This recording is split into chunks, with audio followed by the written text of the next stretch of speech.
La emisión está comenzando. Todos los asistentes están en modo de solo escucha.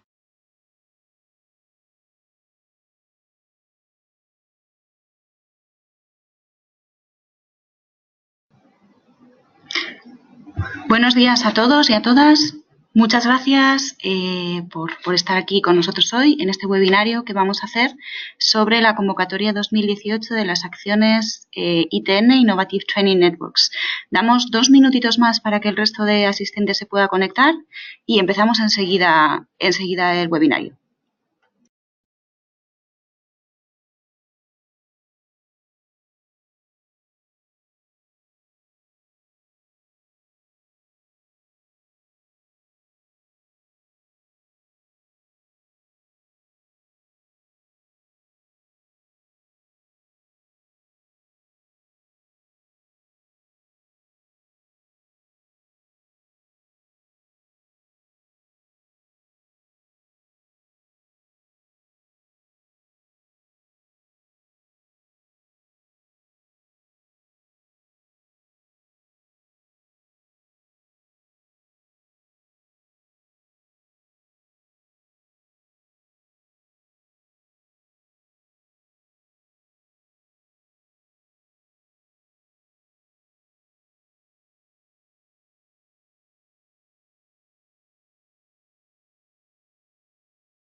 Buenos días. Bueno, ya hemos dado un par de minutitos para que un par de personas más se conecten.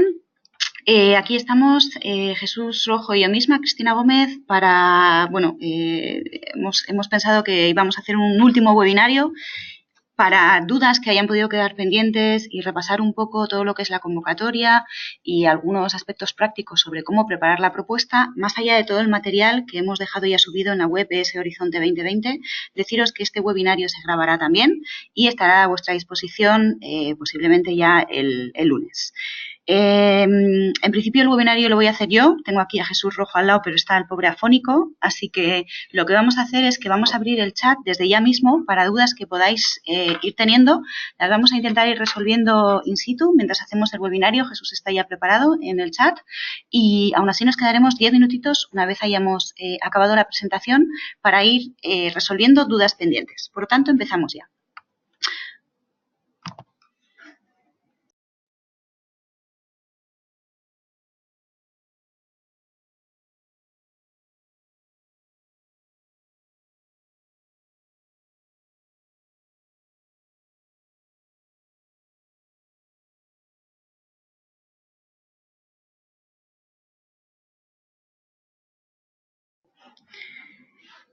Bien, os vamos a presentar en primer lugar todos los aspectos teóricos de la convocatoria relativamente de manera breve y luego algunos conceptos prácticos para ver cómo son los criterios de evaluación y qué tiene que ir dentro de cada uno de los subapartados.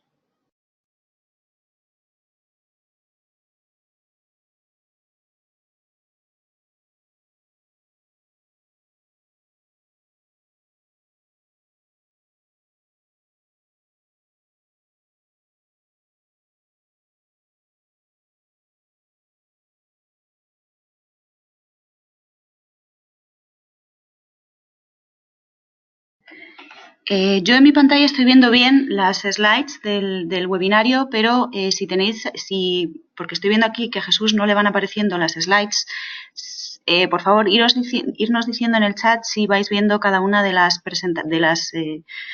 páginas que estamos presentando. Aún así, tenéis ya disponible la presentación dentro de documentos. Nosotros desde la Oficina Europea y desde la Fundación para el Conocimiento Madrid +D somos las dos entidades que estamos apoyando a todas las entidades españolas para participar más y mejor concretamente en el programa Marie Curie. Ya sabéis que tanto el CEDETI como la Oficina Europea somos las entidades designadas para ayudar a participar en todas las convocatorias del programa Horizonte 2020.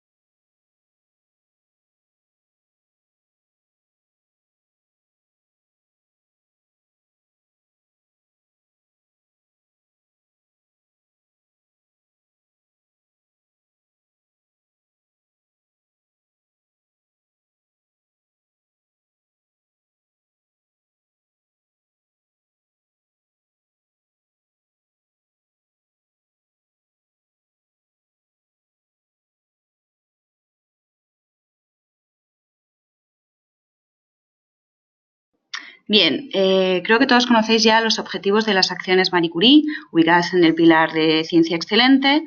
Es un programa totalmente bottom-up, es decir, los investigadores eligen el proyecto de investigación, las entidades eligen el proyecto que quieren presentar. Tenemos convocatorias anuales y la financiación está basada en costes unitarios que luego explicaremos. Marie Curie fomenta la participación de investigadores en todas sus etapas de la carrera científica, desde investigadores predoctorales, que son los que se financian estas acciones ITN, hasta investigadores con más experiencia. Y siempre teniendo en cuenta la movilidad como criterio principal. Movilidad internacional, son convocatorias abiertas a todas las nacionalidades del mundo e implican un movimiento transnacional, movilidad interdisciplinar, porque se ve que cada vez es más necesario que agentes de diferentes disciplinas se unan para resolver retos actuales y futuros, y movilidad intersectorial, y esto es muy importante sobre todo en la convocatoria ITN, porque es necesario que el investigador pase un tiempo no solo en la academia, sino también en la industria para mejorar su empleabilidad futura. Por lo tanto, vamos a hablar de adquisición o mejora de aspectos científico-técnicos, pero también adquisición de herramientas y habilidades transversales y complementarias para mejorar una formación integral.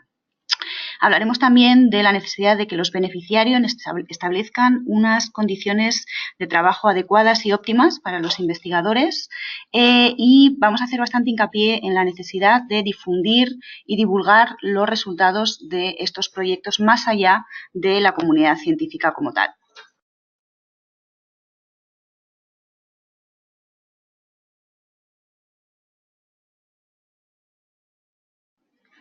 Esta es, por lo tanto, la convocatoria que tenemos abierta ahora mismo. La convocatoria ITN, financiado con 442 millones de euros, abierta ahora y cierra en el mes de enero.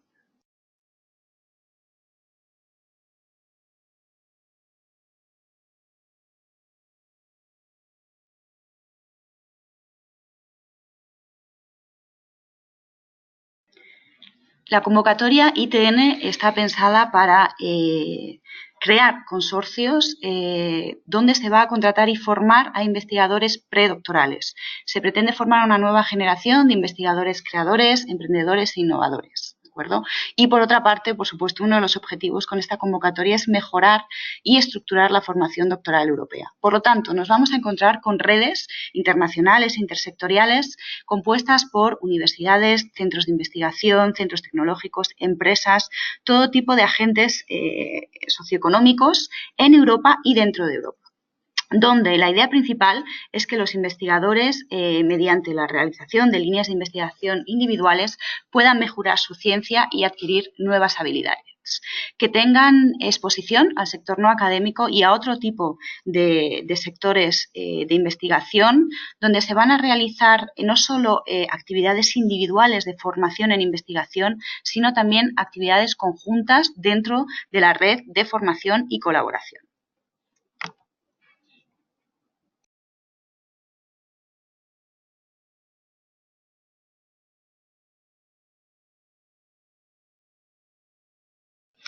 Estas redes innovadoras están basadas en los 7 principios de formación doctoral innovadora, que es un estudio al que tuvo acceso la Comisión Europea en base al trabajo realizado por un grupo director especializado en recursos humanos en investigación, que establece las necesidades de una formación integral. Ya veis también ahí los 7 principios que incluyen el componente de movilidad internacional, interdisciplinar, intersectorial, entre otros aspectos. Por lo tanto, toda propuesta de acción ITN tiene que poder integrar dentro de su formación en investigación todos estos conceptos. Por otra parte, deciros que Marie Curie es un programa que fomenta el desarrollo de la carrera investigadora en base a las recomendaciones establecidas por la Comisión Europea ya en el 2005, que se recogen en el documento Short-Term Code para los investigadores, que os recomiendo que leáis en profundidad.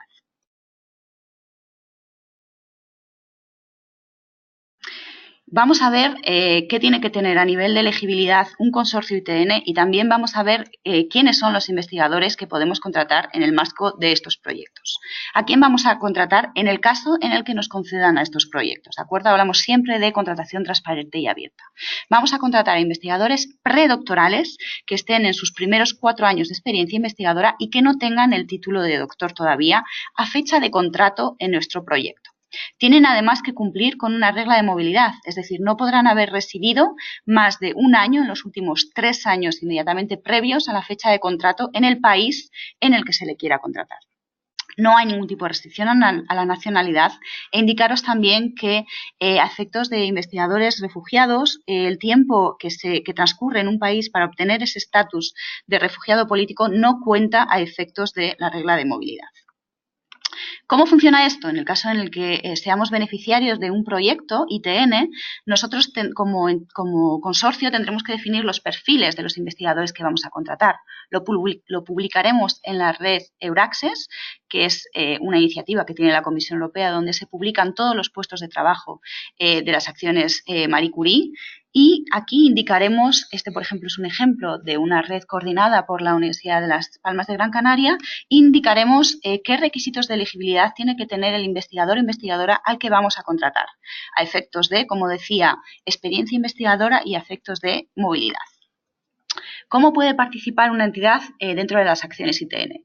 O bien siendo beneficiario o bien siendo organismo asociado, como se define en inglés, Partner Organization.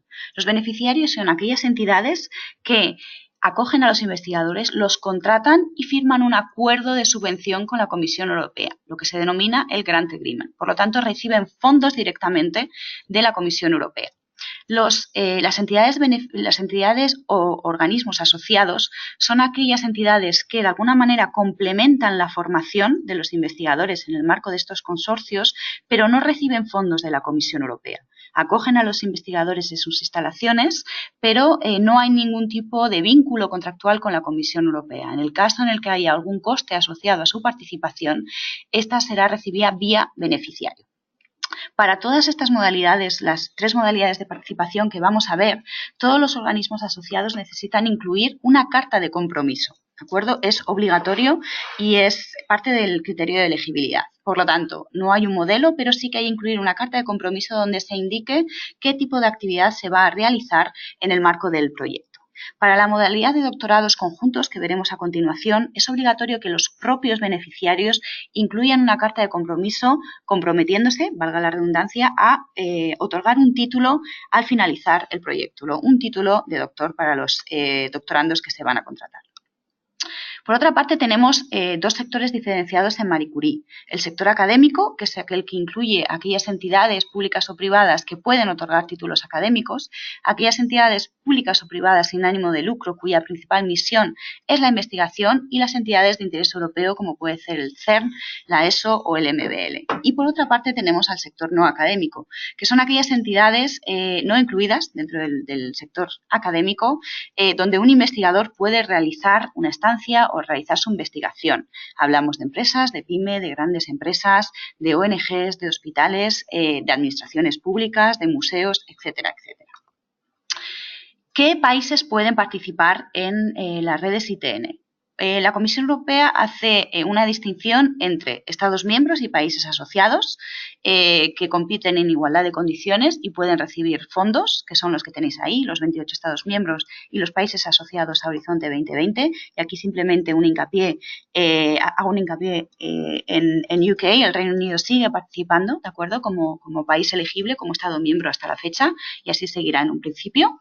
Y por otra parte tenemos los terceros países, aquellos que no son ni Estados miembros ni países asociados. Y aquí hacemos también 2 distinciones. Los terceros países que pueden recibir fondos establecidos en el anexo A del programa de trabajo y que por lo tanto podrían, una vez se cumplan los requisitos mínimos de participación en una ITN, participar como beneficiarios y recibir fondos, países como Argentina, Chile, etcétera, etcétera. Y aquellos países que no son elegibles de recibir fondos, que son los que tenéis ahí a la derecha, países, como puede ser Brasil, México, Australia, Estados Unidos, que participan dentro de las ITNs principalmente como Partner Organization, como entidades que pueden acoger durante un tiempo a los investigadores para realizar estancias y completar su formación en dichas entidades. Las características de esta convocatoria son proyectos de 4 años, son proyectos de 4 años de duración y vamos a contratar a los predoctorales por un máximo de 3 años. ¿De acuerdo? Tenemos un margen al principio de casi un año para establecer, buscar perfiles, publicar estos puestos de trabajo, seleccionar a los doctorandos y contratarlos y incluirlos en el proyecto. Las ITN no son proyectos de investigación al uso, y esto es importante, ¿de acuerdo? Son proyectos de formación en investigación. Por lo tanto, importante y esencial tener un buen programa de formación en estas propuestas. La idea es que Europa puede tener un gap, un déficit de profesionales que haya que formar en un área temática concreta, y eso es lo que nosotros vamos a hacer dentro de estas redes ITN.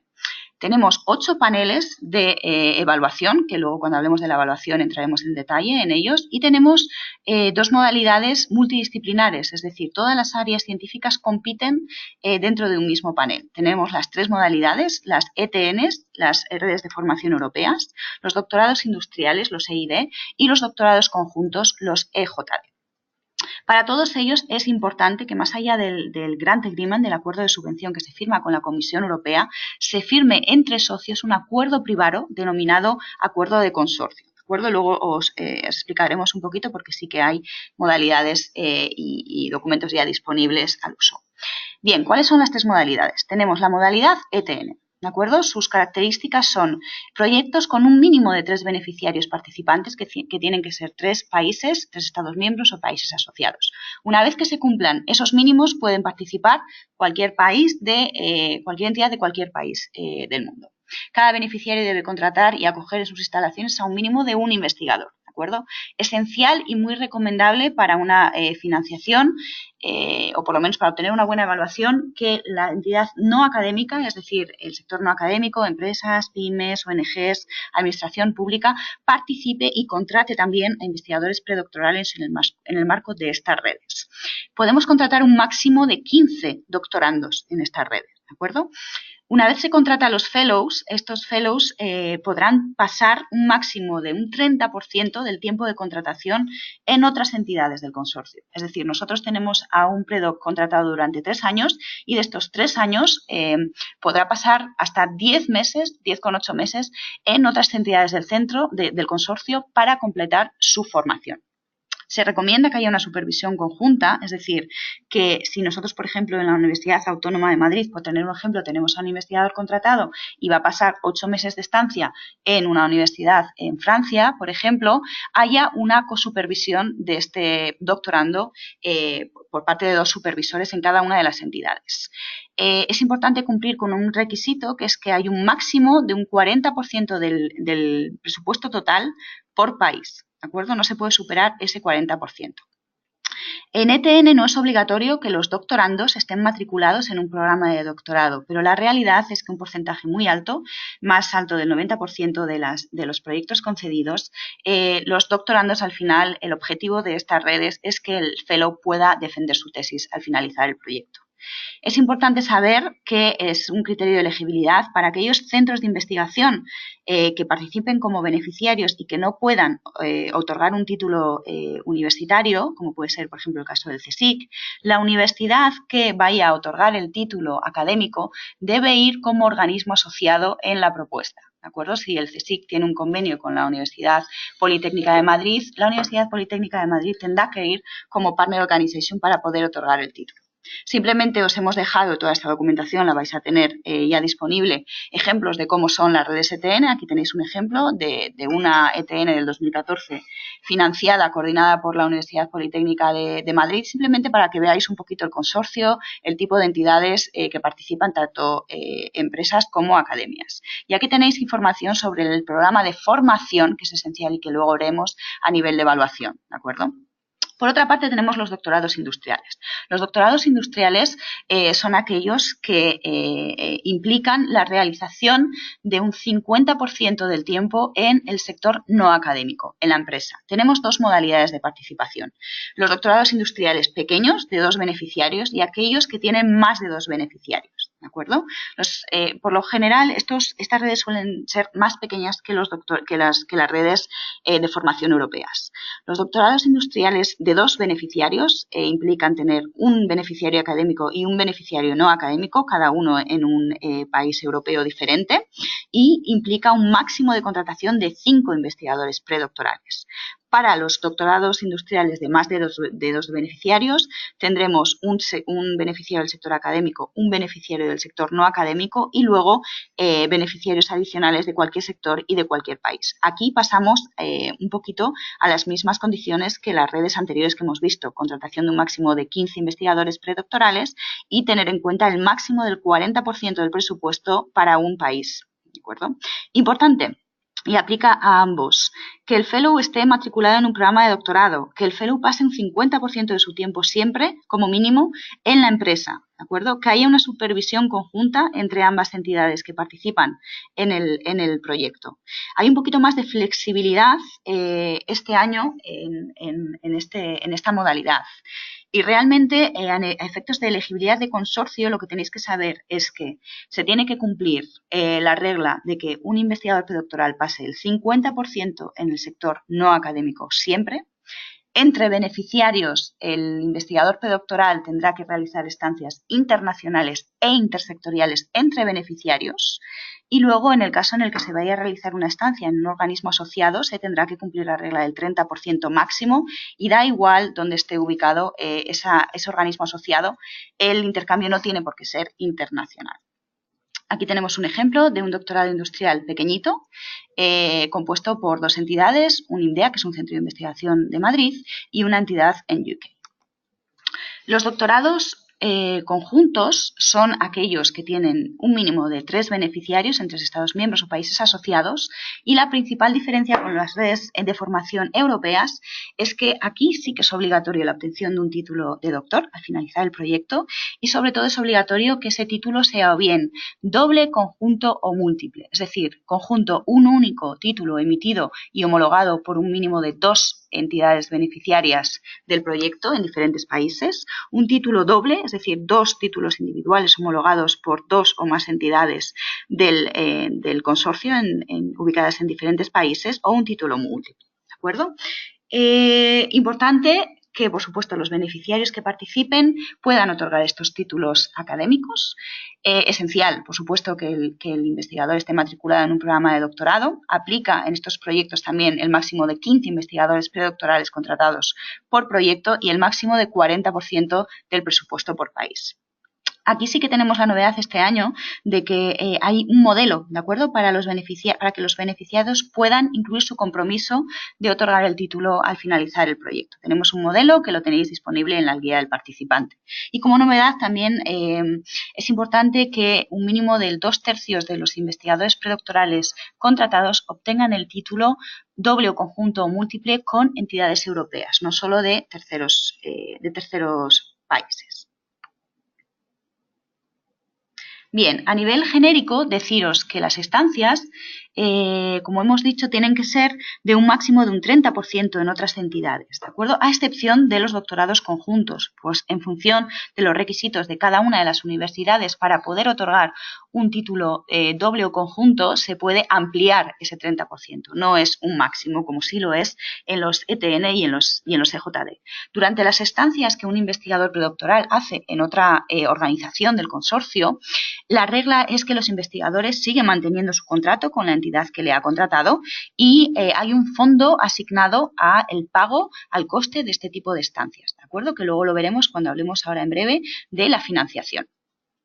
Consorcios, acuerdos de consorcio, tenéis modelos ya disponibles, los dejamos ahí, tenéis DESCA, tenéis LERU, tenéis muchos modelos de consorcio disponibles. Lo ideal sería que antes incluso de enviar la propuesta, como consorcio intentéis hablar y establecer algunos aspectos de gestión entre los diferentes socios que van a formar el proyecto. ¿Qué nos financia Marie Curie? Marie Curie nos financia en base a costes unitarios los fondos asignados al investigador y los fondos asignados a la institución.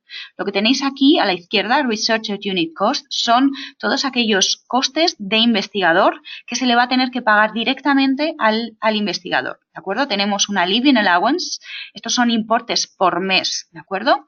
Una Living Allowance, que es un coste empresa que se le dará al investigador en nómina, siempre estableciendo un coeficiente de corrección. Entendemos que no es lo mismo un sueldo en España que un sueldo en UK, por lo tanto tendréis que multiplicar ese importe por el coeficiente de corrección. Un Mobility Allowance que también se le aplica al investigador y un Family Allowance que en función de si procede o no se le facilitará también al investigador. Se multiplica cada una de estas partidas por el número de meses de contrato. Si tenemos un fellow contratado 36 meses, multiplicamos todas las partidas de cada uno de estos costes unitarios para obtener el presupuesto que se nos asigna como entidad, ¿de acuerdo?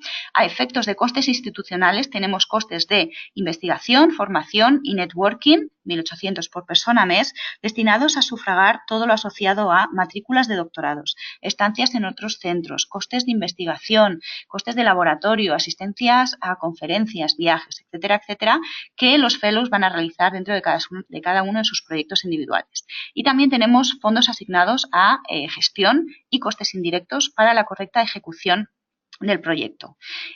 Todos estos costes institucionales se pueden redistribuir, si es necesario, en el marco del consorcio dentro de un acuerdo privado que es este acuerdo de consorcio. Tenéis que saber que es un programa muy competitivo. Os hemos puesto breves datos antes de pasar a la información sobre la evaluación y cómo escribir la propuesta, para que veáis un poco el número de propuestas que se envían y el número de propuestas que se financian, ¿de acuerdo? 2016-2017 son más de 1.600, 1.700 propuestas, de las cuales se financian entre 100 y 120. Por lo tanto, la tasa de éxito, en función de los paneles, que los tenéis ahí, y de las modalidades de implementación difieren y pueden ir desde pues bueno, un 6 o un 7 hasta un 10% de tasa de éxito. Aquí tenéis las notas de corte. Ahora me oiréis decir en breve que hay un umbral que es un 70%, un 70 sobre 100 para financiar, ¿de acuerdo? Como veis, realmente hay que tener una nota excelente para que se financien los proyectos. Estamos hablando de proyectos muy competitivos que se pueden quedar fuera, proyectos excelentes. Bueno, aquí tenéis las diferentes áreas científicas y veis que, por ejemplo, aquellos establecidos en ciencias sociales tienen que obtener un 97,4, esa fue la nota de corte en ITN 2017, se financiaron 9 proyectos para ser financiados. Por lo tanto, muy competitivo, pero insistimos, posible.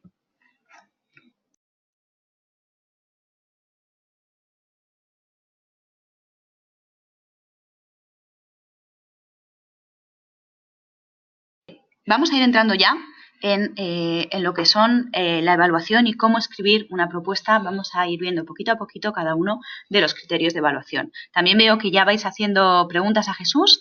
Simplemente deciros que las dudas que vayáis teniendo las vamos a ir resolviendo un poco sobre la marcha y al finalizar. Como os decía antes, aquí tenemos lo que es el timing, ¿de acuerdo?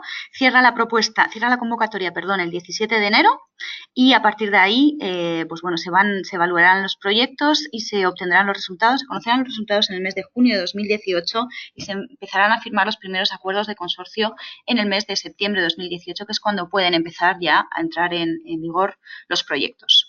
¿Cómo se evalúan las ITN? Pues nos van a evaluar en función de la excelencia del proyecto, el impacto del proyecto y la implementación del proyecto. Ahí tenéis el peso de cada uno de estos 3 criterios de evaluación. Por otra parte, nosotros lo que vamos a hablar ahora es cómo plantear el documento B, ¿de acuerdo? Que es la propuesta técnica. Está compuesta de 2 documentos concretos. El primero, donde vamos a desarrollar los conceptos de excelencia, impacto e implementación, con un límite de páginas, de 30, ¿de acuerdo? Y no lo podemos sobrepasar. Es importante. Todo lo que nos pasemos de esas 30 páginas, los evaluadores no lo van a leer. Y un documento 2, compuesto por conceptos como el Gantt chart, la información sobre las capacidades de las entidades que participan, aspectos éticos y las famosas cartas de compromiso que os decía, que son obligatorias tanto por parte de los organismos asociados como de los beneficiarios en el caso solo y exclusivamente de los doctorados conjuntos. Bien, ¿cómo es el proceso de evaluación de las ITN de Marie Curie? Nuestro proyecto lo van a leer un mínimo de 3 evaluadores, ¿de acuerdo? 3 expertos. Y cuidado aquí, porque no van a ser expertos concretos en nuestra área, es decir, nos pueden tocar expertos que sean muy conocedores de las líneas de investigación que estamos planteando, pero también nos pueden tocar expertos más generalistas. Por lo tanto, tenemos que escribir con mucho rigor científico, por supuesto, pero también tenemos que escribir de una manera que nuestro proyecto lo puedan entender investigadores bueno, con un conocimiento temático más amplio, ¿de acuerdo? Incluso también con personas de empresa. Se van a evaluar individualmente y luego se van a poner en común las evaluaciones, se va a realizar una reunión de consenso donde ya se establecerá un ranking list y de ahí saldrán financiados los proyectos más competitivos. Estas son las áreas científicas, ¿de acuerdo? 8 áreas científicas: química, física, matemáticas, ciencias de la vida, económicas, ciencias, ingenierías, ciencias sociales, humanidades, medio ambiente, ciencias de la tierra, los doctorados conjuntos y los doctorados industriales que compiten en 2 paneles multidisciplinares concretos. Seamos muy conscientes cuando elegimos los descriptores científicos, ¿de acuerdo? Tenemos hasta 5, juguemos un poquito con ellos, sobre todo si tenemos proyectos multidisciplinares. Los primeros 2 descriptores científicos van a estar relacionados con el área, el panel al que vamos a enviar el proyecto, el área científica, y los 3 siguientes podemos utilizar cualquiera de las áreas temáticas para justamente conseguir que la Comisión Europea, pues bueno, asigne a estas propuestas más multidisciplinares los evaluadores más adecuados. Aquí están los 3 criterios de evaluación y por esto nos van a ir viendo. Vamos a ir viendo los conceptos de excelente, impacto e implementación y qué criterio y subcriterio tenemos que ir rellenando en cada uno de ellos. Importante cuando decimos criterio y subcriterio, tenéis que ir respondiendo a cada una de las preguntas que se hacen en el formulario, ¿de acuerdo? Respetar el formato y cada uno de los headings que tiene. Por una parte, nos van a medir, en primer lugar, la calidad y la credibilidad de nuestro programa de investigación, ¿de acuerdo? Por lo tanto, tenemos que establecer unos objetivos de investigación claros y creíbles. Tenemos que indicar cuál es el estado del arte, indicar las referencias bibliográficas que van a ayudar, bueno, a los evaluadores a dar por hecho que sabemos de lo que estamos hablando, que sabemos qué es lo que está ocurriendo ahora mismo en ese ámbito científico y que, por lo tanto, nosotros vamos a avanzar en el estado del arte en relación a lo que hay ahora mismo en este ámbito. Intentar incluir un breve resumen de lo que se va a hacer, ¿de acuerdo? Esta primera página es muy importante para los evaluadores y hay que entrar por el ojo en ese sentido, hay que redactarla muy bien. Normalmente se suelen incluir objetivos científicos que luego se trasladan a paquetes de trabajo científicos. Puede haber 1, 2, 3, 4 paquetes de trabajo científicos, ¿de acuerdo? Y luego también incluiremos paquetes de trabajo generales de gestión, de difusión, de comunicación. Tenemos que indicar cuál es la metodología de trabajo que vamos a utilizar, qué técnicas, qué métodos, qué instrumentación vamos a incluir dentro de nuestras líneas de investigación. Intentar, si es posible, encontrar elementos visuales, ¿de acuerdo? Si, por ejemplo, tenemos varios paquetes de trabajo y tenemos a diferentes investigadores predoctorales que interactúan y que están incluidos dentro de diferentes paquetes de trabajo, incluir figuras que expliquen ese tipo de interrelación, incluir figuras que expliquen qué metodología vamos a utilizar para hacerlo más visual y más legible. Indicar cuáles son los aspectos innovadores de nuestro proyecto. ¿Existen algunas redes de formación similares? ¿Podemos tener sinergias con ellas? ¿Por qué Europa necesita financiar esta red? ¿Qué gap? ¿Qué problema, qué problemática hay? ¿Qué falta de profesionales, de investigadores hay en ese ámbito temático? ¿Y qué vamos a aportar nosotros como red? Y, por lo tanto, ¿cuál es nuestro valor añadido? Hablaremos también en breve de la innovación en género. Tenemos que plasmar si existen conceptos de género en nuestro proyecto de investigación e innovación, cómo los vamos a llevar a cabo, ¿de acuerdo? Y los conceptos multidisciplinares. Pero como decíamos antes, uno de los conceptos esenciales de Marie Curie es el programa de formación y tiene que estar muy bien definido, ¿de acuerdo? Tenemos que decir en qué vamos a formar y cómo vamos a formar a nuestros investigadores predoctorales. Podemos distinguir la formación individual, la formación local que los investigadores predoctorales van a realizar en el marco de sus propias entidades, donde van a desarrollar sus líneas de investigación, y podemos distinguir también la formación más global que se va a realizar dentro de las redes, ¿de acuerdo? Una una formación global que va a comprender formación científica, formación y formación transversal. Tenemos que ser muy concretos en esta formación, ¿de acuerdo? Tenemos que hablar de cuándo se van a realizar estas formaciones, quién las va a realizar, quién es el responsable, cuánta duración van a tener, cuál es el contenido. Tenéis tablas ad hoc que podéis utilizarlas, ¿de acuerdo? Incluso si tenéis que incluir más tablas con más información específica, hacerlo también. Una de las buenas prácticas que se suelen realizar es abrir este tipo de formaciones globales de la red a otros, a la comunidad científica, pues bueno, permitiendo así que el conocimiento se expanda más allá de esta red. Como decíamos, tenemos que asegurarnos de que tenemos formación científica, ¿de acuerdo? Mejoras en el concepto científico-técnico, pero también formación transversal. Y aquí tenéis que tener en cuenta, pues bueno, lo que podemos denominar hot topics de la propia Comisión Europea, ¿no? Es importante que se formen a los investigadores predoctorales en, pues bueno, cómo escribir artículos científicos, pero cómo manejar proyectos de investigación, cómo buscar fondos públicos, cómo comunicar en público, cómo funcionan las patentes, aspectos de emprendimiento, pero también aspectos de ciencia abierta, de investigación e innovación responsables, este famoso RRI del que luego vamos a hablar un poquito más en detalle. ¿De acuerdo? Integridad científica, aspectos a tener en cuenta y que tenéis que incluir en todos los conceptos de formación. Hablábamos antes, y acabo de mencionar el término de RRI, que es importante y es un concepto transversal y horizontal a todo Horizonte 2020 que tenemos que incluir.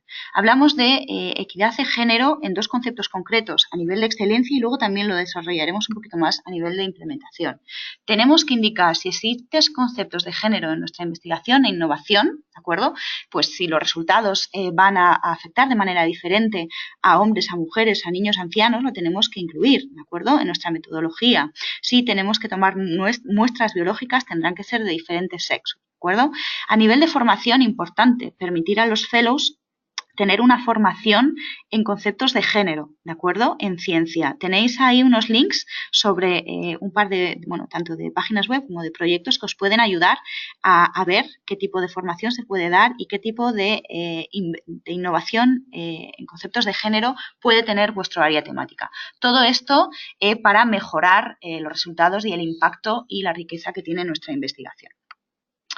Siguiendo con y finalizando lo que serían la sección de excelencia, nos quedan dos apartados.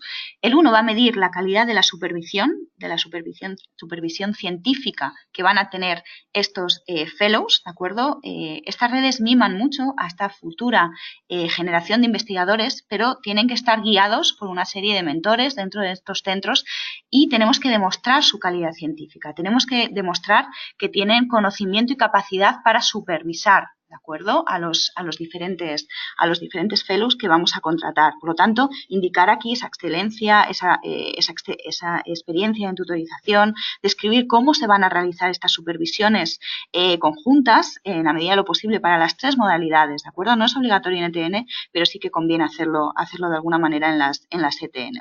Y por otra parte, tenemos que indicar la calidad de la interacción entre los diferentes participantes, ¿de acuerdo? ¿Qué tarea va a realizar cada participante? No solo beneficiarios, sino también partner organization.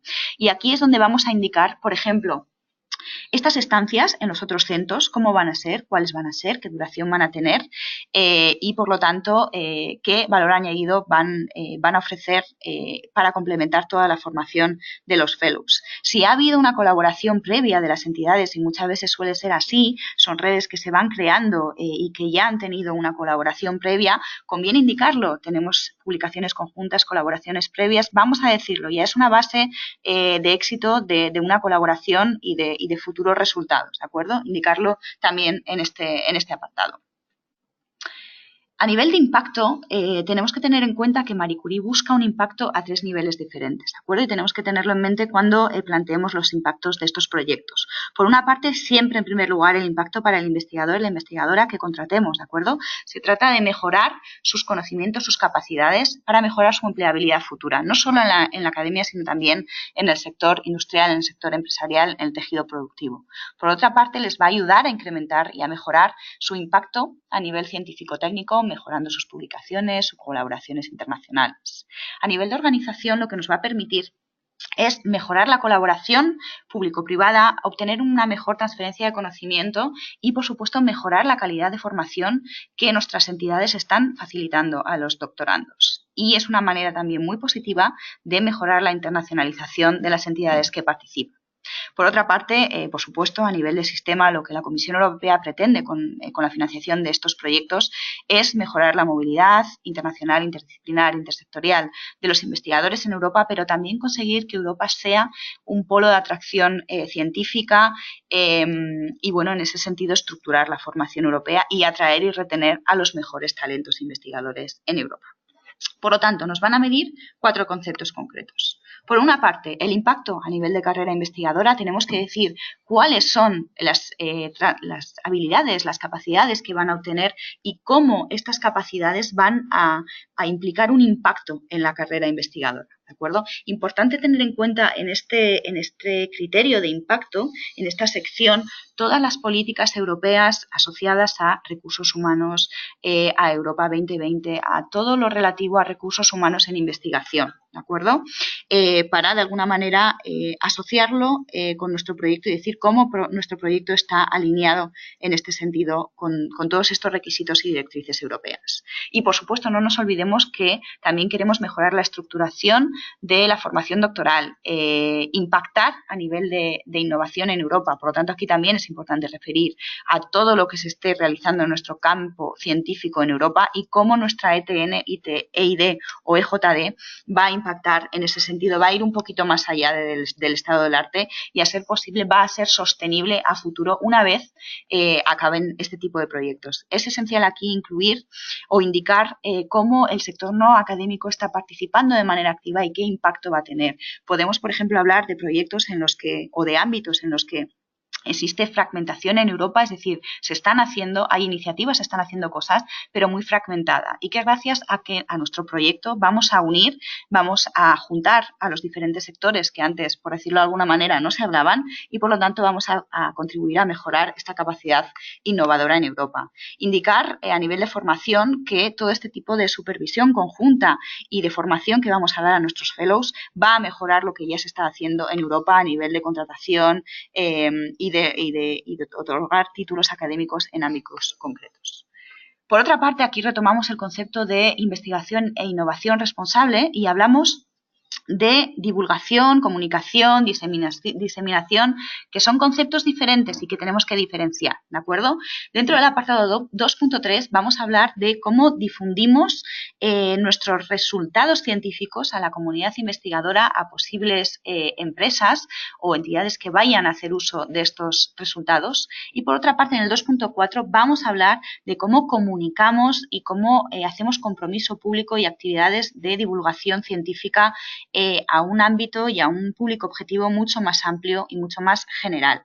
En ese sentido, es diferente la comunicación y la difusión. Difundimos los resultados científicos, por lo tanto, no vamos a poder difundir desde el minuto 1, pero sí vamos a poder comunicar nuestro proyecto desde el minuto 1. Si tenemos un kick-off meeting, lo podremos comunicar. Si tenemos actividades comunicables desde el minuto 1, hay que hacerlo, ¿vale? A nivel de diseminación científica, las audiencias que vamos a tener son nuestros propios colegas científicos. Por lo tanto, tenemos que indicar muy claramente a qué conferencias clave en nuestro sector vamos a ir, o van a ir, mejor dicho, los investigadores predoctorales en el marco de este proyecto, en qué revistas, en qué publicaciones vamos a realizar, siempre recordando que en Horizonte 2020 tenemos que publicar en abierto, ¿de acuerdo? Si hay repositorios institucionales, indicarlo y indicar la gestión de datos, cómo se va a realizar, en el caso en el que os mantengáis y realicéis la gestión de datos abierta en el marco de estos proyectos.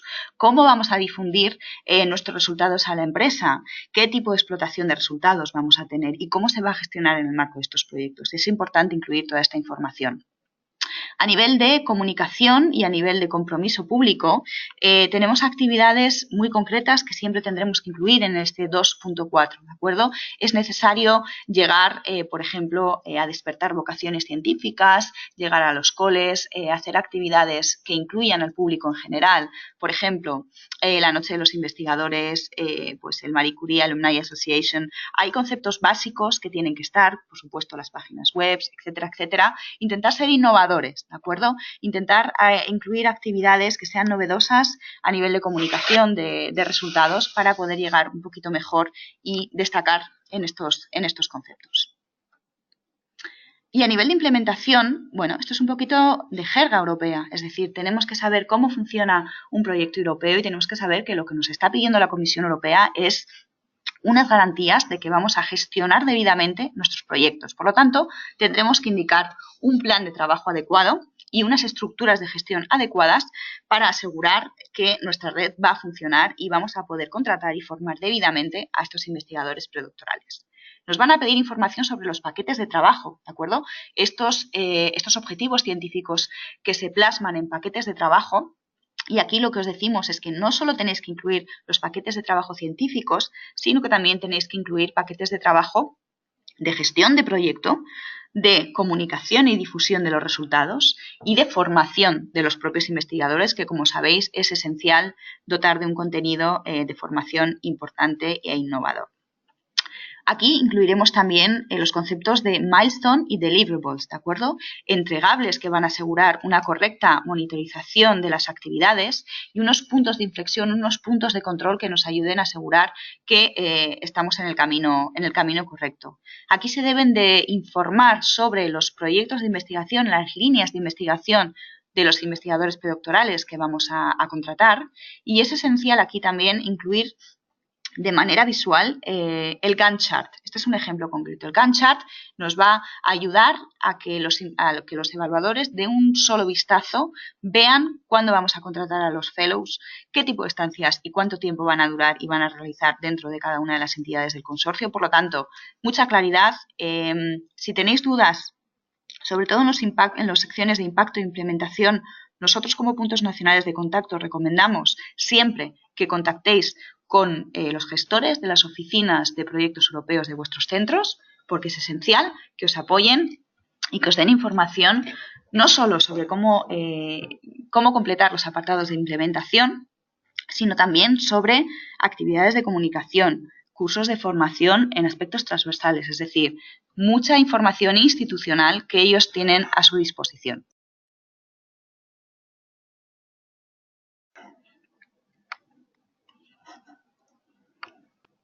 Seguimos con el punto 3.2, ¿de acuerdo? Aquí es donde vamos a hablar de la estructura de gestión y de los procesos que nos van a ayudar a asegurar que tenemos una buena monitorización de los fellows, una adecuada supervisión, que les vamos a dotar con un plan de formación de carrera adecuado en el marco de estos proyectos.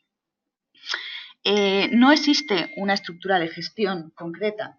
Vosotros tendréis que adecuar la estructura de gestión a vuestro proyecto, en función de lo pequeño o de lo grande que sea, de acuerdo del ámbito temático que tenga o de los componentes. Sí que es obligatorio que haya un órgano de gestión que se llama Supervisory Board, que incluye a cada uno de los beneficiarios, a los Partner Organization y también a un representante de los propios doctorandos.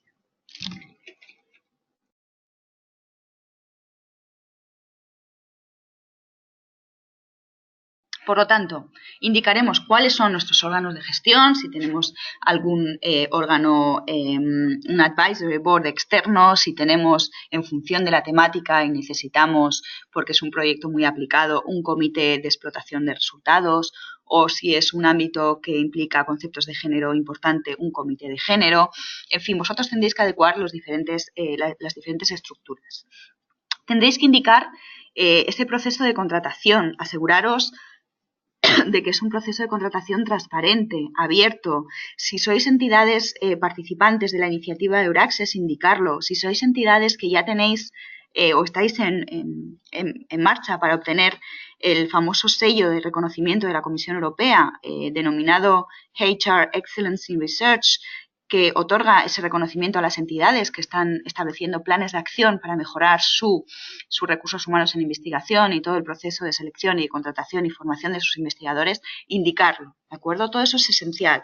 A nivel de contratación, en aspectos de género se suele recomendar pues, bueno, que se intente alcanzar esa paridad en la contratación de los investigadores predoctorales, que se intente llegar a plataformas que permitan y que incentiven la participación de la mujer en la ciencia.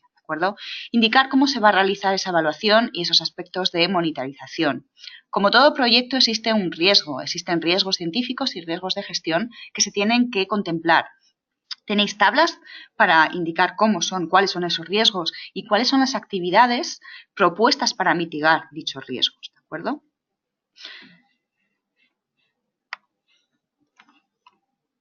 Por otra parte, como entidades tenéis que demostrar que tenéis el equipamiento y las infraestructuras necesarias para que los investigadores predoctorales realicen su investigación y su formación, ¿de acuerdo? Tenemos que indicar quiénes somos, qué entidades somos y por qué somos las entidades más adecuadas para participar en estos proyectos. No dupliquéis la información, ¿de acuerdo? Parte de la infraestructura se tiene que indicar aquí. Y otra parte podéis incluirla en la sección 5 en la tabla de las entidades participantes. ¿De acuerdo? Y finalmente tendréis que indicar cuáles son, de nuevo, el valor añadido como consorcio, ¿de acuerdo? Actividades complementarias y cómo vuestro proyecto va a impactar y es el mejor proyecto que deberá ser financiado en este área. Por todo lo que como consorcio estáis aportando. Lo que os dejamos aquí, lo que os vamos a dejar y ya está publicado en la página web de Horizonte 2020, son ejemplos reales de proyectos de los Evaluation Summary Report, que es toda la información que obtenéis una vez que os presentáis, la información que os dan de evaluación. Aquí tenéis información de debilidades y fortalezas, ¿vale? De cada una de las secciones. Os las vamos a dejar para que las podáis bueno, tranquilamente leer, y nosotros siempre recomendamos que os fijéis más que en el fortachón que está levantando las pesas, que os fijéis sobre todo en la parte de arriba, en este caso, aquellas debilidades para intentar evitar que a vosotros como proyecto os incluyan este tipo de conceptos en vuestras propuestas, ¿vale? Las tenéis ahí a nivel de excelencia, impacto e implementación. Por lo tanto, y para ir finalizando, algunas pautas generales, ¿de acuerdo? Como consorcio, ¿qué tenéis que demostrar? Tenéis que demostrar la capacidad operativa de cada uno de los participantes, demostrar muy claramente qué aportan todos y cada uno de los participantes, no solo los beneficiarios, sino también los organismos asociados, ¿de acuerdo? Si tenemos una empresa vinculada al proyecto, por ejemplo, como Partner Organization, puede ser positivo que se encargue de la formación concreta de cursos específicos en transferencia de tecnología, en lo que proceda, pero que tenga una involucración real en los proyectos, ¿de acuerdo? Por otra parte, como coordinador, ¿qué os recomendamos? Os recomendamos que empecéis, si no lo habéis hecho ya, vamos un poquito tarde, pero que empecéis pronto, que intentéis en la medida de lo posible entrar en conceptos de gestión posteriores. Sabéis que como coordinadores podéis solicitar al resto de socios parte de los fondos de gestión para contratar a un gestor de proyecto, y eso siempre os lo recomendamos, que contratéis a un gestor de proyecto. Es decir, antes de que incluso enviéis los proyectos, obviamente no se va a tener disponible un acuerdo de consorcio, que por otra parte es un entregable del proyecto en el mes 2, pero sí que os recomendamos que establezcáis conceptos de protección intelectual, de gestión y distribución de fondos a priori, ¿de acuerdo? Tenéis templates disponibles, así que utilizarlos. Y luego, por otra parte, pensar que los evaluadores se pueden llegar a leer 25, 30 propuestas y por lo tanto hay que hacerles la vida fácil, ¿de acuerdo? Intentar incluir elementos visuales, no tanto texto más farragoso, sino elementos visuales bien incluidos en algunas secciones de la propuesta, ayudan más a entender de manera más clara y directa a los evaluadores y por lo tanto, bueno, es importante que los tengáis. Por supuesto, excelencia es el 50% de la nota y es lo primero que le va a entrar por el ojo a los evaluadores, pero no solo es excelencia. Por lo general, las partes de excelencia son las que mejor escritas están, pero recordad que impacto y implementación tienen su peso importante y que ahí es donde tenemos que intentar arañar y ser más concretos en algunos conceptos para llegar a esas notas que necesitamos de 96-97 para que nos financien. Siempre seguir el formato, no nos cansamos de repetirlo. Hay que innovar en los proyectos, pero no hay que innovar en la parte de formato. Descargaros el formato que está disponible en el portal del participante, ¿de acuerdo? y tomarlo como referencia. Hay muchísima documentación. Nosotros os hemos dejado ya en la web ES Horizonte 2020, tenéis ahí el enlace, toda la información, no solo de este webinario que va a estar colgado, sino de presentaciones y de otros webinarios de compañeros puntos nacionales de contacto europeos que también los hacen en sus países, de guías específicas no solo sobre la propuesta, sino sobre cómo enviarlo, ¿de acuerdo? Y hay algunas novedades este año que tenéis que tener en cuenta a nivel de submission que son importantes. Por lo tanto, utilizar toda esta documentación. Hablar con los gestores de las oficinas de proyectos europeos, hablar con vuestros colegas, si algunos puede dejar proyectos ya financiados para que los miréis, hacerlo. Y también buscar en la web, a veces hay proyectos financiados que os pueden servir de guía. ¿De acuerdo? Nosotros, tanto Jesús y yo, estamos aquí a vuestra disposición para consultar dudas que tengáis. Y por lo tanto, pues bueno, cualquier cosa que tengáis nos las podéis plantear. No lo dejéis para última hora, por favor. Sabéis que podéis ir subiendo la documentación, ir subiéndola ya. No lo dejéis para el último día, que a veces hay problemas técnicos y se quedan proyectos fuera. Muchísimas gracias a todos por vuestra atención. Nos quedamos disponibles unos 10 minutitos para cualquier duda que tengáis. Este webinario será subido posiblemente el lunes, lo tendréis a vuestra disposición. Muchas gracias a todos.